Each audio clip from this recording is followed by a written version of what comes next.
Plan है, किस प्रकार से रोक पाइएगा आप लोग? जी, प्रशासन बिल्कुल नाकाम है, असक्षम प्रशासन है। उनको कार्यालय से निकल के क्षेत्र में जो मॉनिटरिंग करनी चाहिए उस हिसाब से वो अपनी मॉनिटरिंग कर नहीं रहे हैं। थाना प्रभारियों के भरोसे थाना चल रही है और एसपी का थाना प्रभारियों पे कोई नियंत्रण नहीं रहा। तो और गुंडे बदमाश अपने आप को मालिक समझ बैठे हैं क्षेत्र का और उनको जो उचित लगता है वो करते हैं। उनको सारे प्रशासन आज भी दारू माफियाओं के चंगुल में फंस चुका है और शराब माफिया अपने कार्य में लगे हुए हैं। दिन रात दारू का कारोबार चल रहा है और ये अंधी बहरी सरकार बस दारू माफियाओं से पैसा लेके और चल रही है। और हम लोग आज उस सारे दलितों पे, पिछड़ों पे हो रहे अत्याचार के खिलाफ धरने प्रदर्शन के लिए बैठे थे। आज धरना देके हम लोग एडीएम से मिले और एडीएम साहब ने हमें आश्वस्त किया है कि इस पे जल्द से जल्द कार्रवाई होगी और संजीत मांझी को जो SC ST एक्ट के तहत जो पैसा भेजा जाता है वो भेजा जा चुका है कल। और बाकी जो कार्रवाई है बास्कित पर्चे की वो कल उन्होंने मीटिंग बुलाई है सारे CO की। सारे गरीब को बास्कित पर्चा मिलेगा और जहाँ जहाँ दलितों को, पिछड़ों को रास्ते का जो विवाद हो रहा है, जो दलित टोला में जाने के लिए रास्ता नहीं है, उन्हें 147 के माध्यम से SDO साहब के यहाँ केस करके और रास्ते के विवाद को जल्द से जल्द सुलझाना है। अगर 15 दिनों में ये कार्रवाई नहीं हुई और गुनाहगारों की गिरफ्तारी नहीं हुई, हम लोग ईंट से ईंट बजा करके रख देंगे जिस जिले को। इस तरह से भीम आर्मी के लोग उपस्थित होंगे कि ये पूरा जिला अस्त व्यस्त हो जाएगा और DM और SP के कार्यालय में हम लोग ताला बंद कर देंगे। आपके समाज के नेता दलितों पर अत्याचार बिहार में है, आपके ही समाज के नेता चिराग पासवान है। चिराग पासवान कुछ नहीं बोल रहे हैं। चिराग जी कुछ लोगों के हनुमान बने फिर रहे हैं।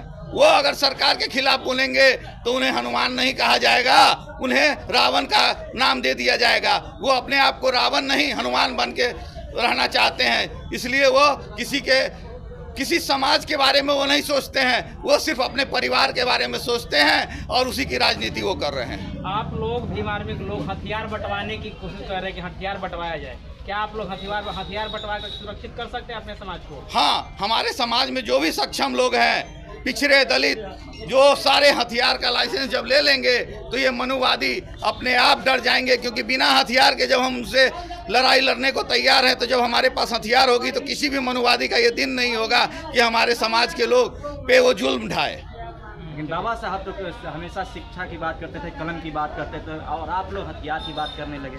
हाँ, समय के हिसाब से हमें अपना मैनिफेस्टो को बदलना ही होगा, क्योंकि बाबा साहब जिस समय लड़ते थे उस समय उन्हें लग रहा था कि हाँ जब हम शिक्षित हो जाएंगे तो हमें अधिकार मिलेगा। लेकिन ये सरकार इतने तरह से हमें बांट चुकी है कि शिक्षा मिलने के बाद भी हमें इतने 252 जातियों में बांटने का काम किया गया। हर अपनी जाति को एक दूसरे से लड़ाया जा रहा है और हमारे खिलाफ हमारे ही लोगों को खड़ा किया जा रहा है। जो हमारे चमचे टाइप के नेता हैं वो उनके साथ शामिल हो जाते हैं। तो अब हमारे समाज के लोगों को हथियार उठाने की ज़रूरत है और अपने अधिकार के लिए लड़ने की ज़रूरत है। पुलिस प्रशासन आप लोग की बात नहीं सुन रही है, क्या आप लोग पुलिस प्रशासन को बात सुनवाने के लिए 15 दिन बाद जो आश्वासन किया है हम लोग पूरे मुजफ्फरपुर को बंद करेंगे, तो क्या आप लोग बंद करेंगे? निश्चित, आपको पता ही है कि भीम आर्मी के लोग जब जमा होते हैं, अभी हम लोग पटना में जमा हुए तो प्रशासन अस्त व्यस्त हो गई। आज जब 15 दिन बाद जब यहाँ सारे लोग हम रोड पे उतर जाएंगे तो ये प्रशासन का सारा काम काज बंद हो जाएगा और प्रशासन को हम लोग के बात को सुनना होगा और अपराधियों को गिरफ्तार करना होगा, नहीं तो वो अपने कार्यालय में अस्थिर से बैठ नहीं सकते। आपके जिले के बहुजन पत्रकार गौरव कुशवाहा की हत्या हो गई, आवाज उठाने के लिए पत्रकारों को भी मारा जा रहा है, पत्रकार को भी आवाज दबाने की कोशिश की जा रही है। हाँ, इस मुद्दे पे भी हम लोगों ने आज धरना दिया है और इस मुद्दे पे भी हम लोगों ने ज्ञापन दिया है। इस मुद्दे में इस सरकार में पत्रकार और आम जन, जब मुकेश सहनी के पिताजी की हत्या हो जाती है तो फिर आम जनता की बात ही आप छोड़ दी। यहाँ कोई सुरक्षित नहीं है।